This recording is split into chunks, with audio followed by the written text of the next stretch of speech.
Hello students, our topic is catalysis. Before discussing catalysis, we should discuss catalyst. So what is a catalyst? A catalyst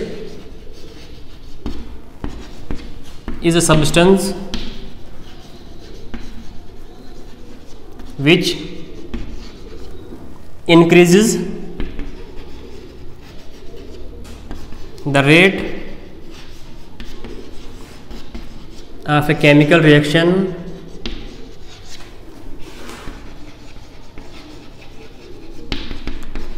without itself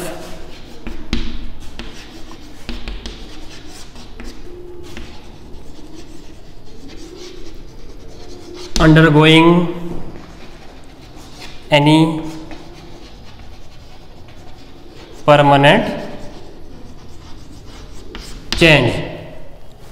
catalyst क्या होता है? Catalyst एक ऐसा substance होता है जो किसी भी रिएक्शन में उस रिएक्शन की स्पीड को बढ़ा देता है और खुद जो कैटलिस्ट होता है खुद अनचेंज होता है अपने एंड तक।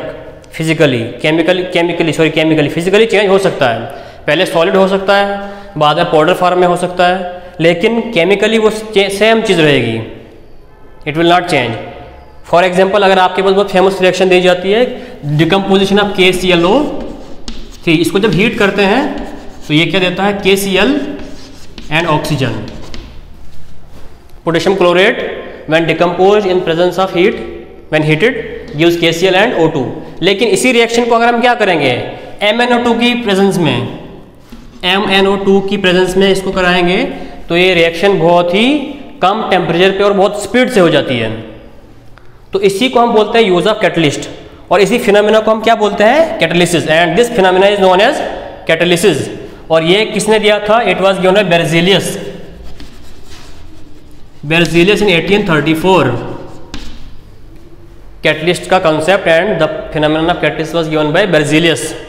तो कैटलिसिस जो होता है, it is the use of catalyst for speeding of the chemical reactions. तो दो तरह के कैटलिसिस होते हैं, होमोजेनस एंड हेटेरोजेनस। थोड़ा सा इसको शॉर्टली हम डिस्कस करेंगे, वैसे छोटा टॉपिक है ये।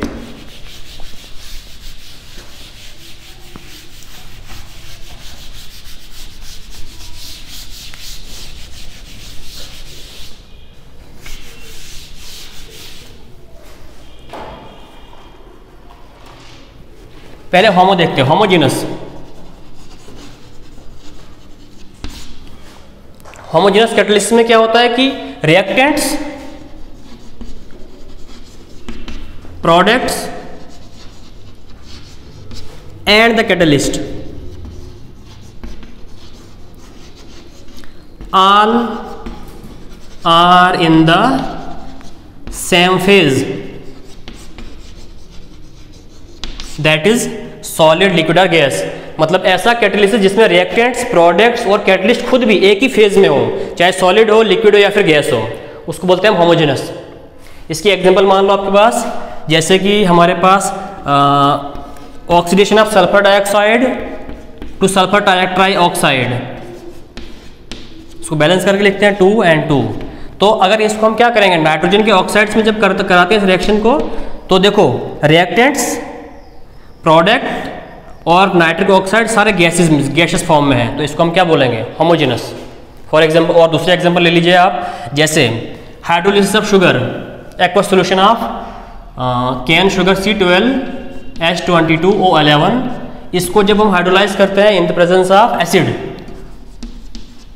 तो ये क्या देता है? Glucose and fructose. अब जो एसिड है ये भी एक्वस सॉल्यूशन में है, वाटर तो है ही, और ये कैन शुगर ये भी, और जो प्रोडक्ट है ये भी एक्वस सॉल्यूशन में, एक्वस फॉर्म में है। तो इसका मतलब ये भी क्या है? एक होमोजेनस है। In short you have to remember that when all the three reactants, products and the catalyst are in the same phase, चाहे सॉलिड हो, लिक्विड हो या फिर गैस हो, तो उसको हम बोलेंगे होमोजेनस। तो हेटेरोजेनस इसका बिल्कुल उल्टा है कि जब आपके पास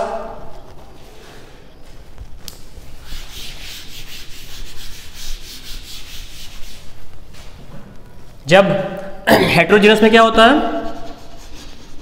हेटेरोजेनस कैटालिसिस, इसमें आपके पास जो रिएक्टेंट्स, प्रोडक्ट्स और कैटलिस्ट हैं ये बिल्कुल डिफरेंट हो सकते हैं।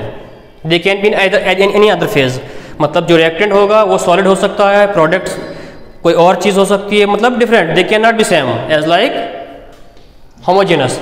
तो सबसे बेस्ट एग्जांपल है इसमें एमोनिया का formation, N2 + 3H2 gives NH3। Iron के प्रेजेंस में देखो, आयरन ये गैस है, लेकिन ये वाला जो है ये सॉलिड है, मतलब ये हेट्रोजेनस कैटालिसिस की एग्जांपल है। और oxidation of sulphur trioxide in the presence of platinum is also an example of heterogeneous because the catalyst is a solid. तो आई होप आपको समझ में आ गया होगा। Thank you.